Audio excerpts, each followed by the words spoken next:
Hi friends, అందరూ ఎలా ఉన్నారు? నేను బాగున్నాను. Welcome back to my YouTube channel Kavya Teja. నేను ఇప్పుడు ఈరోజు పాలకూర పప్పు ఎలా చేయాలో చెప్తాను. కందిపప్పు వాష్ చేసుకుని పాలకూర కొంచెం పసుపు వేసేసి దీన్ని ఒక 3 విజిల్స్ పెడతానండి. 3 విజిల్స్ అయిపోయాక కొంచెం పచ్చిమిర్చి జీలకర్ర 2 కలిపి మిక్సీ చేసి పేస్ట్ చేసుకోండి. రెడీ పెట్టుకోండి. ఈ లోపల మనం పప్పు ఉడికించుకున్నాం కదండి, 3 విజిల్స్. అందులో నేను సాల్ట్ వేసాను. అగైన్ ఇక్కడ వచ్చేసేసి పచ్చిమిర్చి జీలకర్ర కొత్తిమీర కరివేపాకు మిక్సీ చేస్తానండి. ఇప్పుడు దీన్ని కలిపేసేసి మంచిగా కలిపేసుకోవాలి.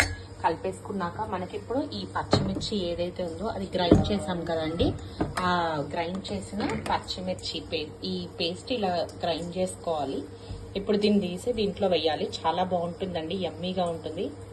ఇది మనకి పెళ్ళిళ్ళ టైంలో వాటిల్లో చేస్తూ ఉంటారండి. ఇది ఇలాగా వేడి వేడిగా యమ్మీ టేస్టీ పప్పు రెడీ.